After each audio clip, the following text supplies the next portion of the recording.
Bonjour à tous, donc Guillaume Pastel, je suis le responsable audit contrôle conseil au sein du groupe IGNR. Comme vous le savez, nous passons en moyenne 85% de notre temps dans des environnements clos, comme ici, que ce soit dans les transports, Madame Jeannot en a parlé, chez nous ou sur notre lieu de travail. Depuis quelques années, la qualité de l'air intérieur est devenue un enjeu majeur pour la santé et l'économie. Les citoyens, mais aussi les entreprises et les politiques doivent prendre conscience de l'importance d'informer et d'agir en faveur de la qualité de l'air intérieur.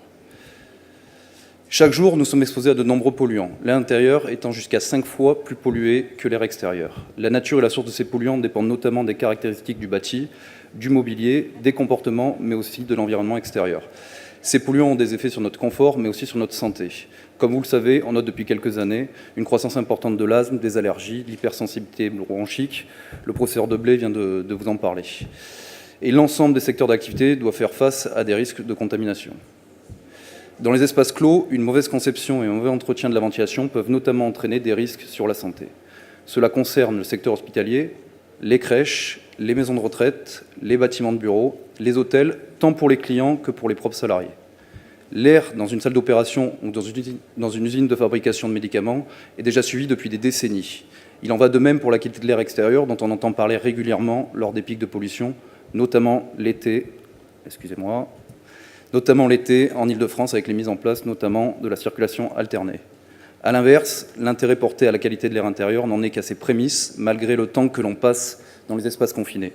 Les choses doivent changer en coordination avec l'ensemble des acteurs. La qualité de l'air intérieur est donc aujourd'hui un enjeu majeur. Face aux différentes problématiques qui apparaissent, les pouvoirs publics tentent d'agir sur les comportements et de nombreuses entreprises innovantes proposent du matériel et des services permettant d'améliorer la qualité de l'air intérieur. Et que ce soit des fabricants de matériel, des prestataires de services ou des ingénieurs en recherche et développement. Mais l'innovation et la technologie ne sont pas suffisamment exploitées pour la surveillance de la qualité de l'air intérieur. Cela provient notamment d'une prise de conscience tardive de l'importance de la qualité de l'air. Il est nécessaire de communiquer encore davantage. Pour information, nous passons de 20 à 22 heures par jour en espace clos. Avec l'apparition des réglementations sur la surveillance de la qualité de l'air intérieur, les établissements publics et les entreprises n'arrivent pas toujours à trouver les budgets nécessaires.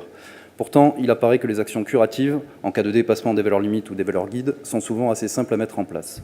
Et ce, par un comportement approprié des usagers, une meilleure connaissance. Cela ne nécessite que très peu de travaux et donc que très peu de dépenses. Il est donc nécessaire d'accompagner ces établissements, tant en termes d'information que de formation. À l'heure où les conférences et les colloques liés à la qualité de l'air se multiplient, il devient primordial d'élargir l'accès à l'information afin de sensibiliser l'ensemble des entreprises à la nécessité d'un entretien régulier de ces équipements. D'autre part, les normes et décrets en vigueur sur la surveillance de la qualité de l'air intérieur, je me répète, brident l'utilisation des nouvelles technologies qui pourraient se révéler plus rapides, plus précises et à court terme moins onéreuses. Il existe notamment une technologie permettant de mesurer en temps réel les particules viables dans l'air. Cette technologie fonctionne, mais ne peut pas être utilisée car non reconnue dans les textes réglementaires. De plus, un suivi journalier à l'aide d'un capteur permettrait par exemple de mieux identifier les sources de contamination et d'anticiper toute dérive de la qualité de l'air par des actions très simples à mettre en place. Par exemple, l'aération des locaux, choix de produits ménagers appropriés ou nettoyage des installations de ventilation. Toutes ces solutions techniques et technologiques existent et sont déjà opérationnelles. En conclusion, la qualité de l'air intérieur doit être mise au centre des priorités de santé publique et peut se révéler être un levier important de croissance, tant la France a les atouts pour être précurseur dans ce domaine. Merci beaucoup.